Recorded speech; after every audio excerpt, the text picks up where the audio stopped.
Episode 235. After that, I became involved on the state level and met more people around the state. And the business just kept growing exponentially. I kept getting ideas, and we were implementing these ideas and being involved with the industry. My customers knew that. They knew my heart was in it. And, I just had this big, loyal following.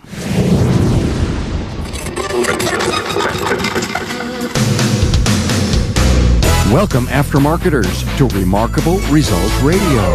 Listen to learn just one thing from today's episode on your journey to remarkable results.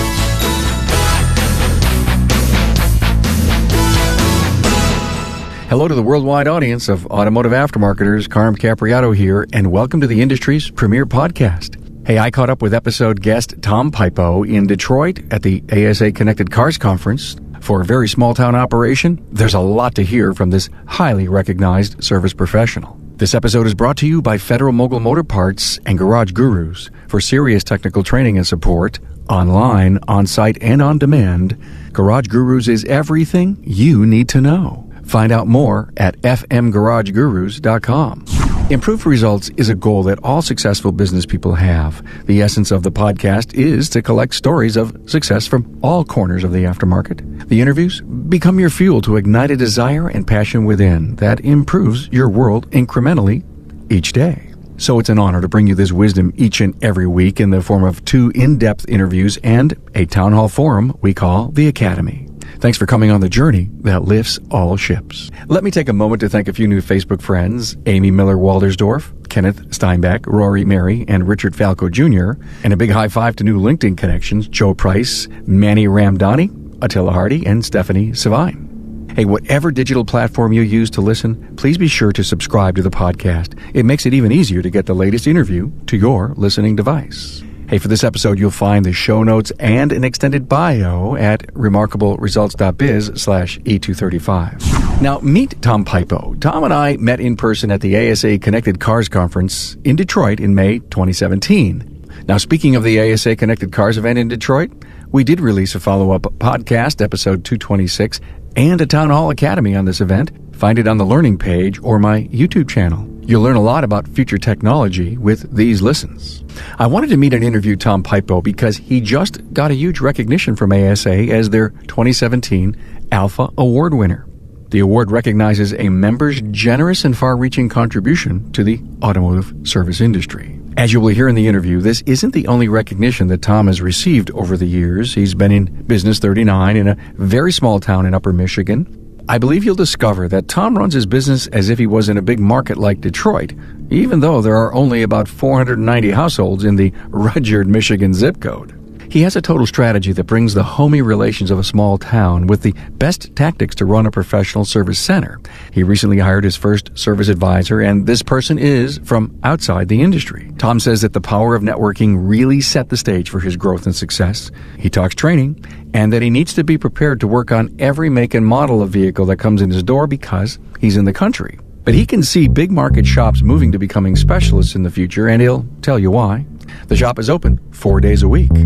Tom brings a refreshing look at his 39 years and talks about his partnership with his wife, Chris. Now meet Tom Piippo, this 3-time winner of ASE Technician of the Year. Now, here's the interview.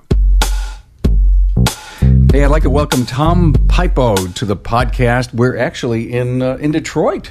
Yes, it's great to be here. Yeah, same here, Tom. How ironic, we were chatting last week. I absolutely wanted to do an interview with you because of the great award you won that we'll talk about in a minute. And you said, hey, I'm going to be in Detroit. Why don't we? And I said, yeah, I'll just bring my recording equipment. And here we are. Occasionally, our listeners may just hear an airplane go overhead because we're right near the airport. Right in the flight path, yes. There's lots of planes. Tri-County Motors in Rudyard, Michigan. Now, that's way, way up in Michigan. It's in Michigan's Upper Peninsula, Carm. Michigan, everybody thinks that we're the Mitten State. Well, we're the other part of the state. North of the Mackinac Bridge, the bridge does not go to Canada. It goes to Michigan. There's another bridge that goes to Canada. All right. So, yeah, we're in the Upper Peninsula part. Yeah, I actually looked it up to see you're in God's country. Yes, it is. They always say our area code is 906, and that's God's area code. I'm sure there's others that want to lay claim to that, but I understand. We do too. How big is Rudyard? Well, we're a small town. There's, I think, 490-some households. So, in the total township, there's 1,300 people. That's men, women, and children, scattered over about 90 square miles. So there's not a lot of people there. We have a density of about 7.5 people per square mile. You get cable? Cable, satellite, natural gas. Yeah, we got it all. Yeah, that's great. Electricity. Yeah, no kidding. Yeah. Wow, it's amazing to see that all the amenities exist way out in the country. And the reason that I ask is I do live in the country, and we don't have much of that stuff. We're living off the land. You told me that you just took Dad's tools when you were young, and you took apart a lawnmower, and that just kind of started it for you. Yeah, that was quite a story. And Mom says, you better put that back together before your dad finds out. And I don't know if she ever told him or not, but it worked when I was done. So that began it. I just wanted to see what made things work. And then what happened next to really solidify you being in this industry? When I was a teenager, before I even had my driver's license, my folks let me buy this old Volkswagen Bug back in, about 1970, maybe 68. Yeah, that was it. And it didn't run, and the plan was when I was 14, I could take this car and work on it for a couple of years, and that'll be my driver when I got my license. But I think I had like 8,000 miles on that car before I was 16. Oh. And where were you driving it? Well, it was kind of common knowledge. You live out in the country, you can ride the back roads and all that. But I let the cat out of the bag one night, how many miles I had on the car, and Mom says, where did you go for 8,000 miles?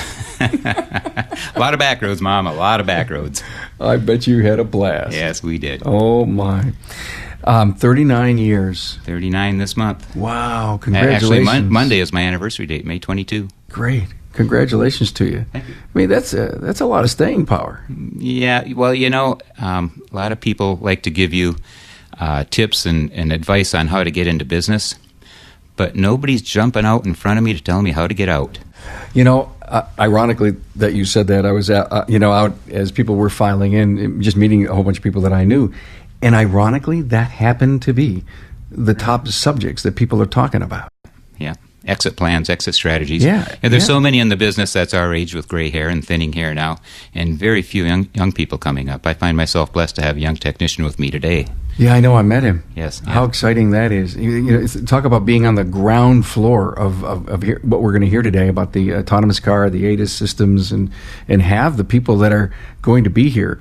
We do hope to do a follow-up Town Hall Academy with Donnie Cipher here actually next week. Okay, so Tri-County Motors, 39 years. What makes it so unique that you've been so successful, the customers just keep coming? Well, I'm not sure, but I've always wanted to be the tops in whatever it is I do. And for that, you have to find out the information that you need to do the repairs. And I've always been about finding out the information. It used to be back when we had motors manuals. Motors guy would come around, and I'd buy a stack of them every year just to stay current. Boy. And my bookkeeper, who was my wife, would chastise me for spending all that money. And I says, look, you can either not spend the money and do bad repairs, or you spend the money, you get the information, you do good repairs. So I've always been about finding out the information, drilling down, getting what you got to know. The wife is in business with you. You just mentioned her. Yeah, we've spent 39 years together, all day at work and all night at home. She's my best friend. Great. It's I love to hear those stories like that. Do you talk much work when you're at home? We try not to, but we have our business meeting, so to speak. We'll set aside some time that we need to talk business, and we'll usually do it with cheese and crackers and a glass of wine and make it as relaxed as possible. I love that. That's a great idea. And then just get on with the evening. Yeah. You said, obviously, watching what you spend, is she that side of the business? Does she take care of the books? Yeah, she does the back office, and I've always done the front office. We've been basically her and I and maybe one or two other technicians, but just recently we've picked up the ball and moved forward a little bit. We've got a little bit busier operation now. We've hired a service advisor. Wow, that was a big step. 39 years it took. Yeah, it's hard to step away and let somebody else take care of my customers. And I went through a couple different people, a couple candidates, and they worked with me a couple months and realized, this just isn't the person I want to represent me. But I found this other fella, Jacques, and he's doing great. He's conscientious. He's looking out for my business. He's looking out for me. He's looking out for him. He's looking out for the customers. He's the guy for the job. I love what you said, and I'm sure our listeners can relate to it in a big way, to take care of my customers. How long has Jacques been there? Only about 6 or 7 months so far. Are you still going through the jitters over this? Are you over it? Are you spending too much time? Tell me about the quality transition you're making here. I don't have too much jitters, but he knows he doesn't know everything. Okay. And sometimes he gets overwhelmed because, typically one service advisor can cover 2 or 3 technicians. So if I'm in the shop, I'm the 4th technician. So it gets him overwhelmed, but then I can go up front and help him out as the service advisor also. So you're the all-purpose guy. I'm the all-purpose guy. I'm the guy that cleans the toilet, sweeps the floors, fixes the cars, pays the bills. Because you hired the service advisor, right? Yes. Uh-huh. You're working more on the business instead of in it, or are you still deep in it? I have a better opportunity to work on the business. Got it. In the shop, I'm the troubleshooter. I mean, I can't expect the technicians to know everything, so I'm looking over their shoulders. They have a tough problem. I tell them what I know. Like I say, I'm all about the information. I tell them where they can find their answers. Mm-hmm. They used to come to me and says, Tom, what do you think about this? There's service information available. Look in Identifix, look in All Data, look in Mitchell, and I have them all because I need the information. Do you like the way the business is running right now? I think it's the best we've done in 39 years. I'm loving it. Yes. Here's great news. There's a new brake pad on the market that can stop a pickup SUV or CUV up to 50 feet sooner than other leading pads. And on top of that, it lasts up to twice as long as previous designs. Sound too good to be true? Well, Wagner Brake did it. They designed their new Wagner OEX brake pads that stopped up to 50 feet sooner than other leading brake pads. To prove it, they got Link Engineering, pretty much the industry standard on brake performance testing, and they got their proof. But Wagner needed more convincing. They asked 400 top technicians to put Wagner OEX pads to the test, where it matters most, in their shops and on their customers' vehicles. 99% said they saw a noticeable difference in the new brakes, and 95% said they'd likely recommend them to other service professionals for their customers. Now, soon you can get Wagner OEX brake pads in your shop. They'll be available nationwide with coverage for 95% of U.S. pickups, SUVs, and CUVs. Get the full story. Learn about the science behind Wagner OEX and check coverage. Go to WagnerBrake.com. You've always counted on Moog to keep you ahead of the pack when it comes to chassis innovation. Well, they've done it again.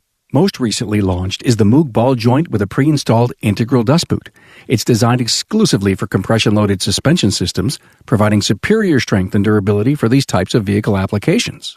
The dust boot is made from higher strength materials and comes pre-installed, saving you time because it's easier to install. It also has a larger contact area against the stud, which makes a more effective seal. For your customers, the unit uses Moog's powdered metal gusher bearing that provides longer life and controlled radial and axial movement. You get the industry's leading coverage of 10,000 SKUs, including 4,600 for foreign applications. Hey, you've been installing Moog confidently for years, and now you know why.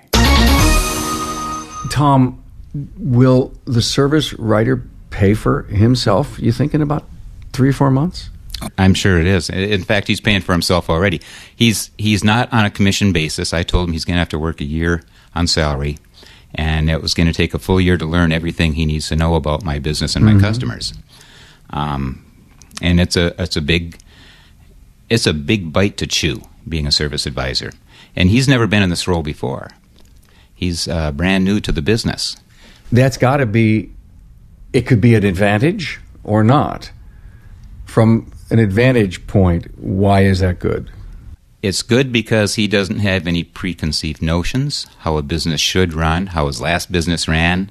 I've never had a service advisor come to me from another business. All the ones I've tried were come from other facets of other industries. But he's definitely a people person. That's number one. Yeah. And he has to be goal-driven. That's number two. And number three, he's got to be personable. I mean, people got to like him. And they do. Yeah, he's always got a smile on his face and a good thing to say to people and compliments them where compliments are needed. Are you giving him some freedom?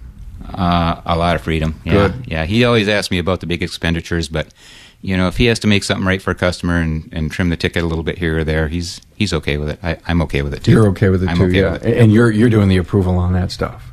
On the bigger ticket items, yeah. On the smaller ones, he'll tell me about it after it was done. He says, I just had to do this, and if I think he did the wrong thing, we'll have words. Thanks for that. You mentioned back buying the motor books, and the wife said, "Oh, why are we spending all this money?" Yes. Is she still today, in today's day and age where you're buying scan tools? Does she appreciate this more today than she did yesterday? Let me tell you about April. April is tax month. We went into April not knowing. We didn't get the final figures back from our accountant yet. Yeah. And she says, April's going to be penny pinching month. Mm-hmm. Anywhere we can trim costs, we're going to do it. Okay. Not so much that we need the money, but we're looking at retirement in 10 or 15 years and living on a fixed income. So let's trim the fat. Now, I wrote this newsletter that was called The Creep, and I borrowed this from I think one of the other writers wrote in one of the magazines about it. But you got to look out for the creep. The creep are these little expenses that come in. Yeah. Like you've got this subscription, but only for $5 a month more you can get this other thing added on to it. Yeah, for $5 it doesn't seem like a lot, right? Yeah, like your cable TV. You got the basic channels, but we can add Showtime for $9.95 a month. $9.95, not a big deal. But in the course of that's a 3-month introductory period. Then it goes to $49 a month, and you didn't realize it. Oh, I know. So we took a good look and looked at all this stuff, and we started cutting bills. We actually canceled our cable. We're doing internet TV and whatever we can pick up off the air, and it's working pretty good. Isn't that amazing? I mean, that's a great story, and I love the concept creep. It happens to every one of us. It does, yes. Yes, it does. And sooner or later, because you're thinking way ahead of, obviously, she's the cost-minded person. Yeah, she keeps me in line. Yeah, well, great lesson. Thank you so much for that. Now, are you still buying scan tools to keep you current? Yes, I am. Yeah. Okay. Well, you have to. I mean, if you're in the business, this is what it requires to be in the business. Yeah. There's some scan tools that are subscription-based, and I took a long look at it and says, we don't do enough of this model. I'm going to let this one go. I wish I didn't have to, but cost-wise, it just didn't make any sense. When you and I were chatting before, I asked you a question about specialization. Yes. And you said you thought it may not be a bad idea. Absolutely. Now, maybe not in your town where you have got to work on these 1,300 people's vehicles, no matter what they bring in. I'm glad you understand that. Some people don't understand that. Yeah, I mean, because of the market you're in, you cannot specialize. In fact, what you probably do is, fix every truck imaginable. Pretty much if it rolls on wheels, we'll work on it. Yeah. Yes. But in the big cities, where there's like San Fran, where there's 7 million people, I believe, specialization, you think, does have a role. Oh, definitely there, because if you're just a general purpose garage, people are going to look at it like you don't do anything very well. You do a lot of things, but you don't do any one thing especially well. A friend of mine runs a BMW and European specialty shop in Virginia near Washington, D.C. Mm-hmm. He does very well, but he has all the scan tools and all the special tools he needs to operate on Audis, BMWs, Mercedes, and he knows them well. That's all he studies. Yeah, I've interviewed a lot of the specialists, and they just seem to be incredibly successful, focused.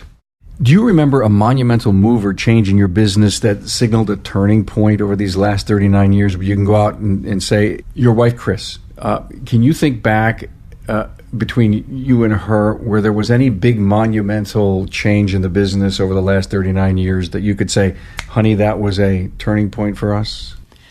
There were several. I'd like to think every few years something happens that makes things a little bit better.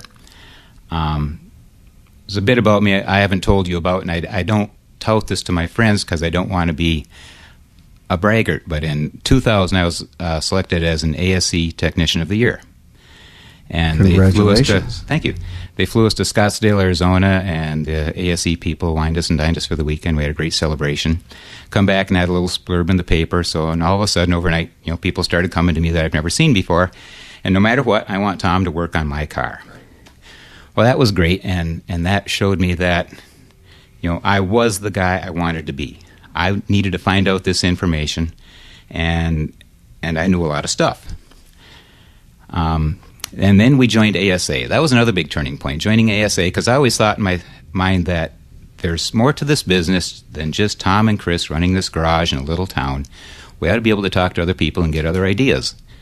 And the shops in our area are, well, we're all independent businessmen, and they are so independent they don't want to share anything with anybody. Yes. But the crew that signs up for ASA are people that want to share. And I've learned that this is called networking. And when you find out how other people do their business, yeah, that might work for me.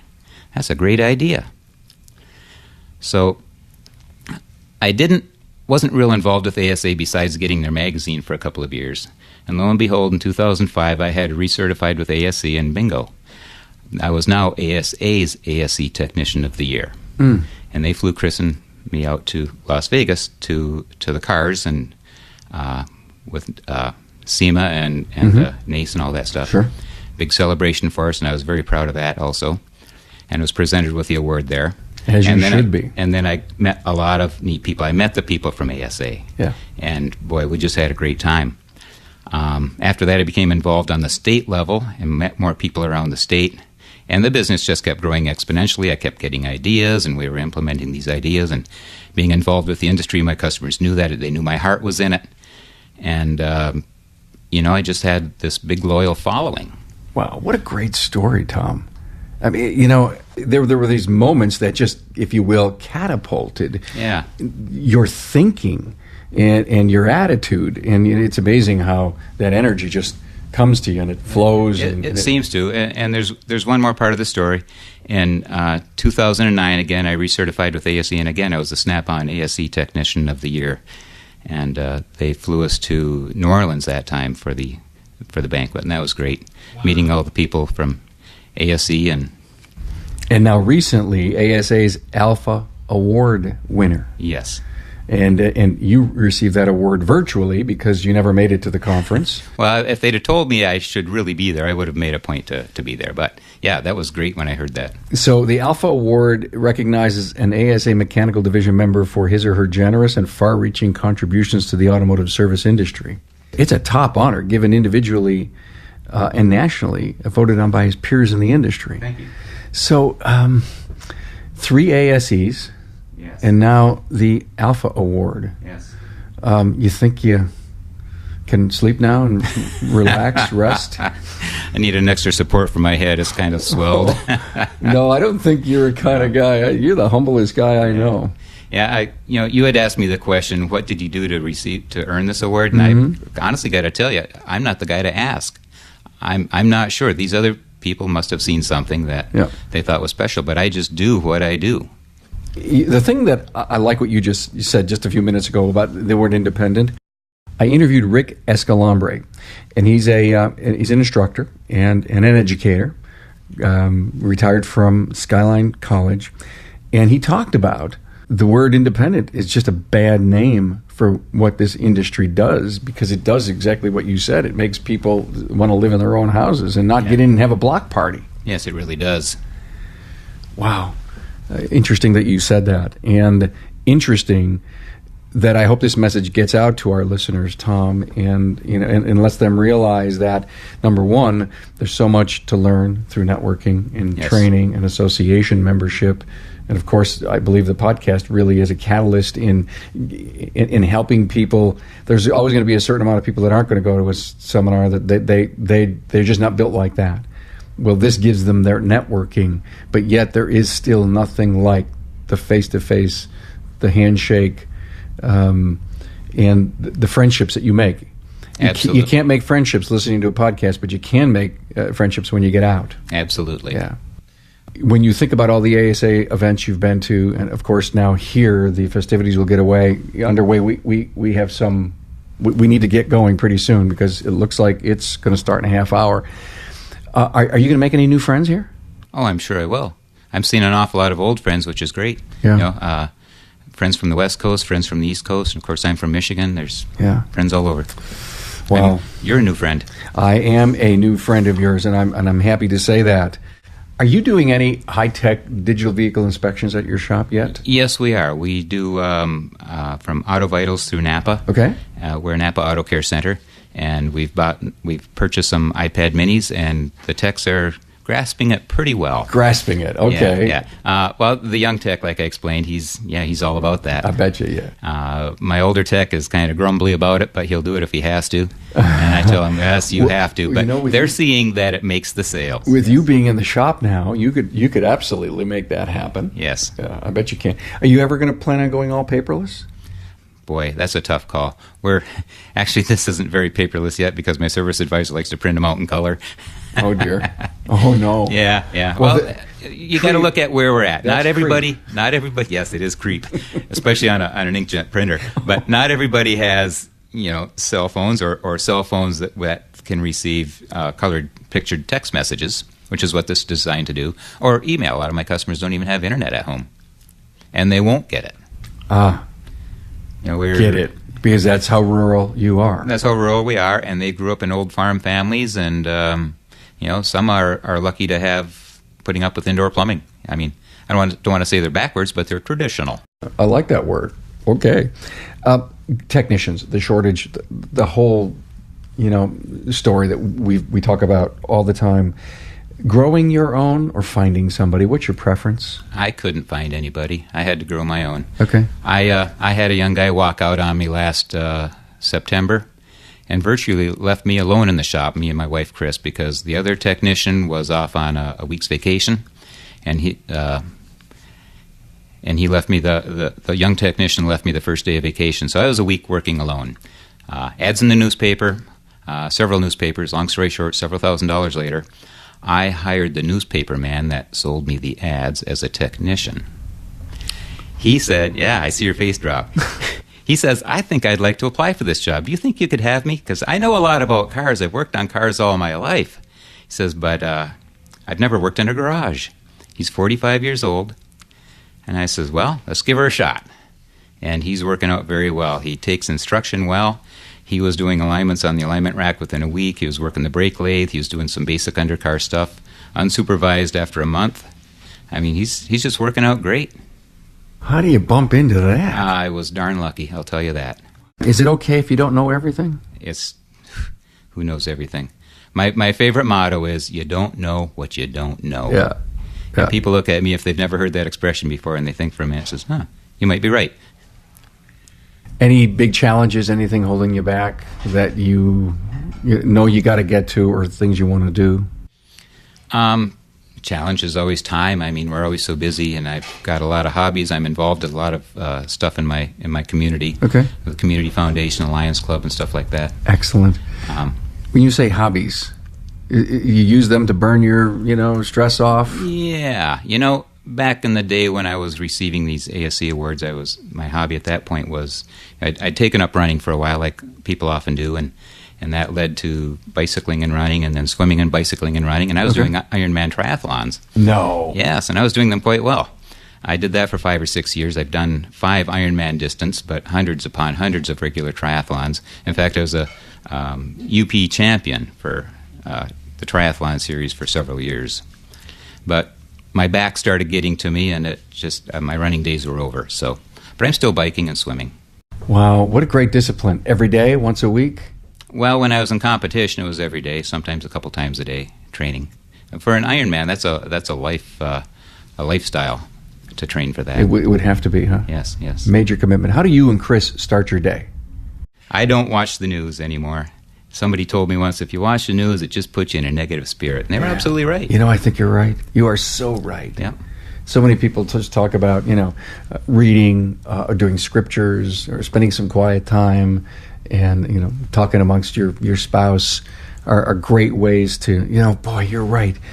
You're so right about bad news. Yeah. Because there isn't any good news. Not the way it's presented to us. No. 3 days a week we have a pool open in our town, so I go swimming 3 days a week before work, and that helps. It just clears the mind. Lions Club. You talked about Lions Club, so you must do a lot of philanthropy for the community. We do, yes. Are you like the big centerpiece business? Well, I had been, but several years ago we changed our work week to a 4-day week, so we're working 7 a.m. to 6 p.m. Okay. And our Lions Club meets at 5:30, so I haven't been to a regular meeting in a few years. But if they have a project or something, I try to stay involved with that. and help them out the best I can. So you're working, what, Monday through Thursday? Monday through Thursday, yes. You know, I've done interviews with 4-day shops. You just love that 3-day weekend? What do you do to help your customers through a crisis if something comes up? Well, if I'm in town and they need help, we'll help them out. But they understand that, we put in our 40 hours and we have our time off, and they appreciate that. The best piece of advice you ever got? And when I was a young man in business, I put an engine in. I replaced a motor for a guy, and he was a businessman, a local businessman. He ran a beverage distributing company, and he wanted to buy his own engine. And I agreed to that because I was a young guy looking for work. And when I got all done, he paid the bill. He says, "Was it worth your while, Tom?" I says, "I think so." And he says, "Well, don't do anything if it's not worth your while." Wow. And that was 39 years ago. Wow. I like that. Yes. First time I've ever heard that one. If you could put a billboard up, what would it say? Exceptional service from people who care. Well, you're a very big piece of the fabric of your community, 39 years. When you're out grocery shopping, people come up to you and they just don't know you as the guy who fixes cars. They know you as Tom. As Tom, yeah. It's a small community, so everybody knows everybody else. And when someone moves in that I don't recognize, it just seems odd to me. I have to go out and meet them, shake their hand. Give me some advice about networking. You brought it up earlier, the value of networking. We talk about it almost too much, but I don't think we could speak to it enough to the thousands and thousands of people that listen to the podcast. What would you tell a friend you just met about networking? Just met him. I would tell him that we're networking now. My service advisor, Jacques, I brought him to ASA Visions. There's some great service advisor training there. Yeah. And when we got there, I introduced him to a couple people, and he sat down at a table and began networking with them. And I couldn't get him away from that table for hours. I mean, the conversations that were going, and we do things this way, and I've got this customer that did that, and it was just great. I says, he doesn't need to go to class. He just needs to sit at these tables around this lobby for a while. This is great stuff. It's a great analogy. The most important thing is Jock staying in touch with those people. Yes, he is. See, that takes networking to the square level. Yes, doesn't Facebook friends. Well, great to meet you. Congratulations. Thank you. I know we're fitting this in before the big connected car starts here in just a little bit. Mm-hmm. So, wow. All of these ASE awards and the Alpha recognition from ASA, I would say that you made it, man. Well, thank you. Thank you very much. Great to be here, man. Yeah. Thanks. Glad to be here. Appreciate it. Hey, thank you, Tom Piippo, for paying it forward and sharing your business insights and remarkable results. Hey, visit the show notes page at remarkableresults.biz/E235 and get an in-depth bio on Tom Piippo. Tom is proof that great business principles are universal no matter the size of your market. I was grateful that we were able to get this interview while we were in Detroit together. It is always fun to do a live, in-person interview. And thank you for joining us and your support of the podcast. I know you're finding a treasure trove of wisdom in the archive of more than 234 episodes, plus all the academies. Now, if you have any questions or comments, email me at carm@remarkableresults.biz or head over to the contact page on the website. Please share this content-rich resource with your friend. There's a lot to go around. It's easy. Email the episode link, share my Facebook page, Twitter account, or LinkedIn connection. You know the richness grows because you help ripple the waters of remarkable results. I'm grateful and thankful for your support. Thanks for being on board to listen and learn from the premier automotive aftermarket podcast. Until next time,